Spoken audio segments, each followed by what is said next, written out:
Hello students, आज हम तुम्हें 10th क्लास की जो निर्देशांक ज्यामिति है यानी कोऑर्डिनेट ज्योमेट्री उसे आज स्टार्ट करते हैं। तो हम एक्सरसाइज शुरू करने से पहले हमें कुछ सीखना है, तो स्टार्ट करते हैं। देखो, अगर हम एक लाइन इसे ले लें और दूसरी लाइन जो इस पर क्या हो, लंबवत हो, तो ये एक दूसरे को समकोण पर काटती हैं। तो जहां ये काटती हैं उस पॉइंट को हम O मान सकते हैं और इसे हम मूल बिंदु मान सकते हैं कि मूल बिंदु। और इस लाइन को जो होती है क्षैतिज रेखा x अक्ष मान सकते हैं और इसे हम y अक्ष मानते हैं। और जहां ये एक दूसरे को क्रॉस करती हैं ये होता है 0 और 0। अब यदि कोई बिंदु x अक्ष पर है, ये भी दाईं ओर, तो ये होता है इधर यहाँ प्लस और इधर होता है ये माइनस। ऐसे ही जो y अक्ष है ऊपर की ओर प्लस होता है और नीचे की ओर माइनस होता है।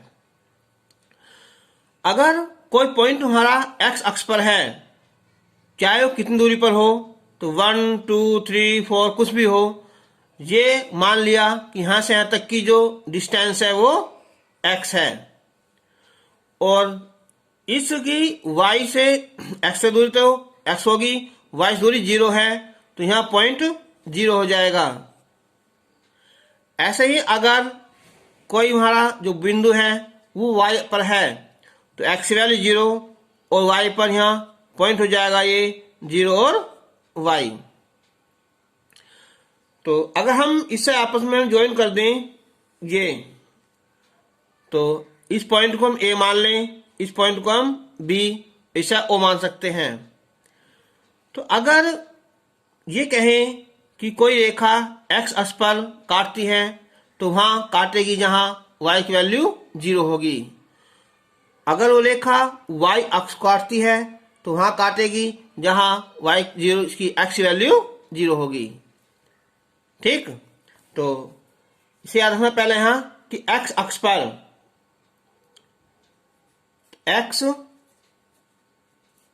अक्ष पर जो बिंदु होता है ये होता है x और 0 और y अक्ष पर जो बिंदु होता है ये होता है 0 और y। और इसे याद कर सकते हो 1 और 2। अब तीसरा पॉइंट ये मान लो कि जब कोई रेखा x अक्ष को काटती है तो y की वैल्यू 0 होती है। लिख सकते हैं यहाँ कि यदि कोई रेखा x अक्ष को काटती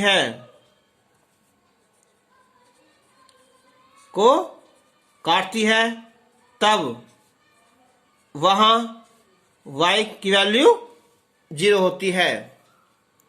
और इसी प्रकार यदि कोई रेखा y अक्ष को काटती है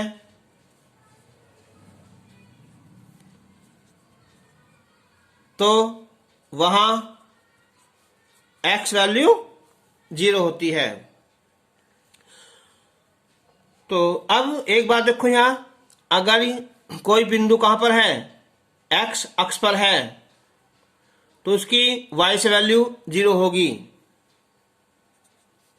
यदि कोई बिंदु x अक्ष पर है तो y अक्ष से दूरी वो होगी 0। ऐसे ही यदि कोई बिंदु y अक्ष पर है तो x अक्ष से दूरी होगी इसकी वहां 0 होगी। ठीक, चलो अब हम लेते हैं कि अगर हमारे कोई 2 पॉइंट हो, कहीं भी ले लो, एक पॉइंट ये ले लिया और एक पॉइंट ये ले लिया, यहां से यहां तक की दूरी, मान ली ये दूरी कितनी है, यहाँ ये x1 है और y की वैल्यू y1 है। इस पॉइंट की दूरी x से x2 है और y से जो है ये y2 है। तो इन पॉइंट के बीच की जो डिस्टेंस है, जो दूरी है, d है। ठीक है, a और b पॉइंट मान सकते हैं। इसका फॉर्मूला है कि दो बिंदु है ना, x1 y1 और x2 y2 के बीच की जो दूरी है, इनकी डिस्टेंस है, डी संकेत मान सकते हैं हम। ये होता है x1 माइनस x2 का वर्ग प्लस y1 माइनस y2 का वर्ग। या हम चाहे पलट भी दो कि x2 माइनस x1 का वर्ग और ये y2 माइनस y1 का वर्ग। अब हमें कुछ ये पॉइंट याद करने हैं कि अगर हमें कोई इसने दे रखा है त्रिभुज और ये 3 पॉइंट दिए हुए हैं, मान लो ए बी सी, तो यदि हमारी ये भुजा, इसका वर्ग और इसका वर्ग इस भुजा के वर्ग के बराबर हो जाए, ठीक है, ये मान लिया हमने कि त्रिभुज ए बी सी में हम ए भी निकालेंगे, बी सी निकालेंगे, सी ए तीनों निकालेंगे।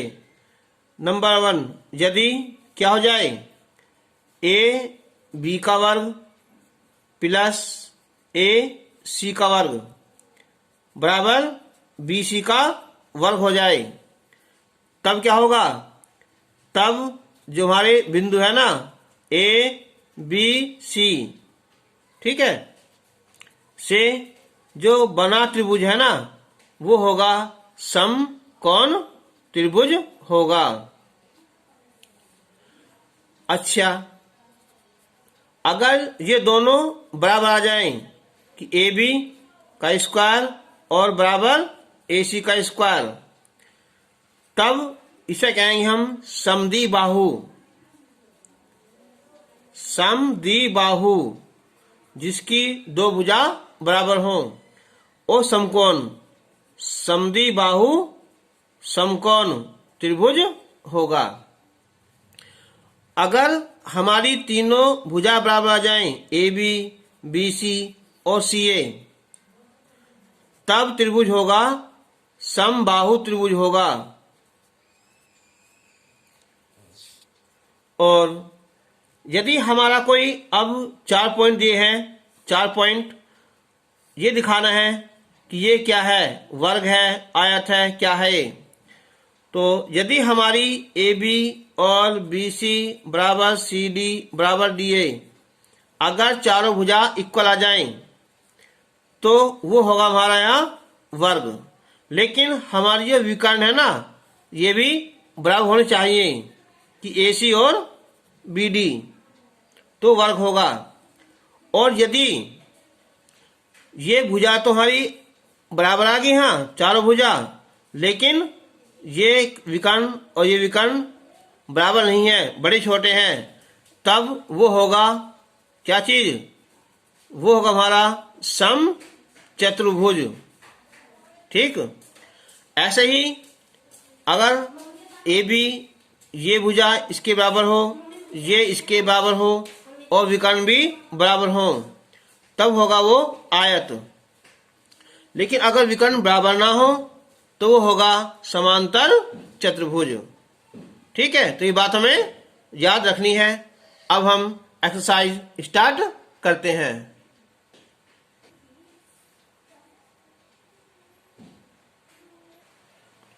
तो एक्सरसाइज 6.1 का जो पहला क्वेश्चन है उसके 3 पार्ट दिए हुए हैं और मैंने शुरू करता हूं पहले यहाँ क्वेश्चन नंबर 1 का सेकंड पार्ट कि बिंदुओं के बीच की दूरी ज्ञात कीजिए। फर्स्ट पार्ट लेते हैं यहाँ आंसर। तो फर्स्ट पार्ट में देखो ये है x1 -5 और ये y1 7 और x2 -1 और y2 3। तो इन बिंदुओं के बीच की दूरी ज्ञात करनी है। तो बिंदुओं के बीच की दूरी, इसका फॉर्मूला है x1 माइनस x2। मैंने बताया था x1 माइनस x2 कर दो या x2 माइनस x1, दोनों में से कोई सा भी लिख सकते हो। y1 माइनस y2 का वर्ग अंडर रूट। तो अब डिस्टेंस को हम d से लिख सकते हैं x1, ये है यहाँ -5 माइनस x2 है -1 और इस सारे का वर्ग। y1 7 y2 3 इसका वर्ग और ये अंडर रूट। तो देखो -5 माइनस माइनस +1 इसका वर्ग और 7 में 3 गए 4 का वर्ग। अब -5 +1 तो माइनस के ज्यादा हैं तो माइनस के 4 और ये प्लस के 4 का वर्ग। स्क्वायर हमेशा आता है प्लस में, तो -4 का वर्ग आएगा 16 और 4 का वर्ग भी 16। तो 16 ये हो जाएंगे हमारे 32। अब 32 के टुकड़े करेंगे हम यहाँ, तो 4 गुना 4 गुना 2,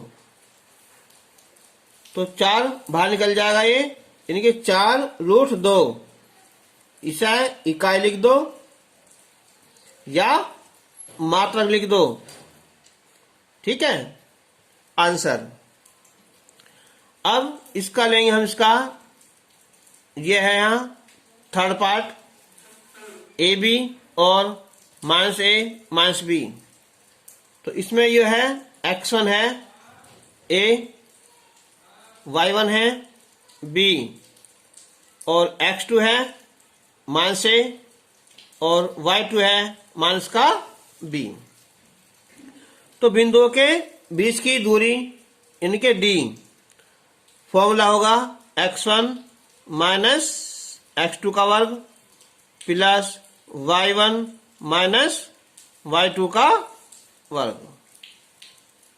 तो अब जो x1 है वो a है माइनस x2 माइनस a इसका वर्ग plus y1 b y2 minus b का वर्ग, ये भी अंडर रूट में। तो a माइनस माइनस हो जाएगा ये प्लस a प्लस b और ये प्लस b हो जाएगा स्क्वायर। a और a 2a और ये 2b इसका वर्ग और ये 2b का वर्ग। ये हो जाएगा यहाँ 4a स्क्वायर और 4b स्क्वायर। 4 कॉमन निकाल लेंगे तो a square plus b square. 4 का वर्गमूल होता है 2 और ये a square plus b square. ये हो जाएगा इकाई कह दो, मात्रा कह दो, यूनिट कह दो, आंसर हो जाएगा। क्वेश्चन नंबर 3, जो क्वेश्चन नंबर 2 है वो आसान है, कर लोगे।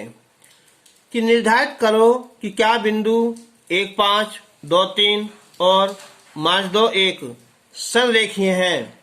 संरेखीय मतलब होता है एक रेखा में है, सीधी लाइन में है। तो उसके लिए हमने मान लो पहले ये बिंदु A हो जाएगा, ये B और ये C। तो माना जो A है 1 5 B 2 3 और C -2 -1 1 ये बिंदु है। अब हम देखो ये क्वेश्चन हो जाएगा 2 टाइप से। एक टाइप तो हमारा ये है कि अगर हम इन तीनों बिंदुओं से बने त्रिभुज का क्षेत्रफल निकाल लें और उसका आंसर 0 आ जाए तो तीनों बिंदु एक रेखीय हैं या समरेखीय हैं। कब? यदि त्रिभुज का क्षेत्रफल 0 आ जाता है। और एक मेथड है कि ए बी निकाल लें, बी सी निकाल लें और सी निकाल लें। अगर कोई सी भी 2 भुजाओं का योग तीसरी भुजा के बराबर आ जाता है तो वह सीधी एक रेखा में होती हैं। तो हम स्टार्ट करते हैं पहले यहाँ से ए बी। तो इसे मान लेते हैं x1 y1, ये x2 y2। तो x1 1 और ये x2 2 का वर्ग प्लस y1 5 y2 3 इसका वर्ग। तो 1 में से 2 गया माइनस 1 का वर्ग, 5 में 3 गए 2, 2 का वर्ग और 1 का वर्ग 1 आ जाएगा और 2 का वर्ग 4, तो हो जाएंगे √5। अब निकालेंगे हम BC, x1 ये, y1 ये, x2 और y2। तो x1 माइनस x2 माइनस इसका वर्ग हो जाएगा प्लस y1 माइनस y2, फिर इसका वर्ग निकाल लिया और सारे का वर्गमूल। तो 2 माइनस माइनस प्लस 2 का वर्ग प्लस 3 ये प्लस हो जाएगा वर्ग। तो 2 और 2 ये 4 का वर्ग और ये 3 और 1 4, फिर ये इस 4 का वर्ग। तो अब ये हो जाएगा 4 का वर्ग 16 और ये जो सी है ना ये पॉइंट 11 है, यहाँ 11। ठीक है, तो हम ये सी 11 लेंगे तो 11 ये हो जाएंगे 14। अब 14 का वर्ग हो जाएगा 196, ये हो जाएगा 212। 212 के करेंगे फैक्टर हम यहां से, तो करते हैं अभी। देखो 212 के टुकड़े, तो ये आते हैं हमारे 2 गुना 2 गुना 53। तो 2 बाहर निकल जाएगा ये, तो 2 √53। अब सोल्व करेंगे हम CA। तो x1 y1 ये, x2 y2 ये हो जाएगा। तो 1 माइनस ये माइनस का 2 है, इस सारे का वर्ग plus y1 minus y2 minus 11 इसका वर्ग करेंगे। अब ये माइनस ये प्लस हो जाएगा ये, और ये 5 प्लस 11 इसका वर्ग। तो अब 3 का वर्ग हो जाएगा यहाँ 9, ये हो जाएंगे 16 का वर्ग होता है 256 और ये हो जाएगा फिर 265।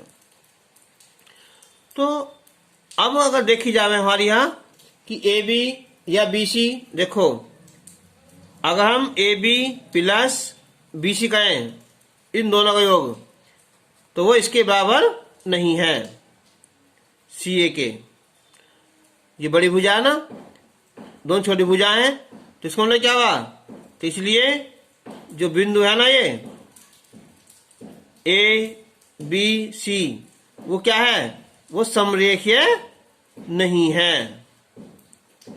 अगर कोई सी 2 भुजा का योग तीसरी भुजा के बराबर आ जाता तो सीधी एक ये समरेखीय हो जाती। ठीक है, ऐसा है ABC, ए भी निकाल लो, बी से निकाल लो, सी निकाल लो। ठीक है, तो ये एक रेखा में हो जाते। क्वेश्चन नंबर 4 है यहाँ कि जांच कीजिए कि क्या बिंदु 5 - 2 6 4 7 - 2 एक समद्विबाहु त्रिभुज के शीर्ष हैं। तो हम पहले इन्हें ए बी सी मान लो या पी क्यू आर मान लो, कोई बिंदु हम मान सकते हैं। तो ये मान लिया हमने कि माना बिंदु ए 5 2 और बी 6 4 और सी 7 और -2 है। अब हम सबसे पहले निकालेंगे ए बी। तो x1 - x2 का वर्ग प्लस y1 - y2 का वर्ग। 5 में 6 गए, -1 का वर्ग, -2 -4 -6 इसका वर्ग। 1 का वर्ग 1 आएगा और 6 का वर्ग 36 हो जाएगा। तो ये आ जाएगा √37। और फिर BC x1 ये, y1 ये, x2 और y2। तो 6 - 7 इसका वर्ग और 4 -2 इसका वर्ग। तो 6 में 7 गए, -1 का वर्ग और ये 4 + 2 इसका वर्ग। तो 1 का वर्ग 1 आएगा, ये 6 हो जाएंगे, इसका वर्ग 36 हो जाएगा, ये हो जाएगा 37। और फिर हम निकालेंगे हिस्सा CA x1 y1 x2 y2। तो 5 - 7 इसका वर्ग प्लस -2 और यह है -2 इसका वर्ग। तो ये 5 में 7 गए, -2 का वर्ग और ये -2, ये +2 हो जाएगा इसका वर्ग। तो देखो ये कैंसिल हो जाएंगे, ये 2 का वर्ग 4 और ये 0, तो ये 2 आ गया। अब AB और BC, चूंकि AB बराबर BC है तो इसलिए दिए गए बिंदु एक समद्विबाहु जिसकी 2 भुजा बराबर आ गई, समद्विबाहु त्रिभुज के शीर्ष हैं। अगर ये CAB बराबर आ जाती तो फिर ये हो जाता हमारा समबाहु त्रिभुज। तो अब इतना ही। अब नेक्स्ट वीडियो में हम इस क्वेश्चन सॉल्व करेंगे।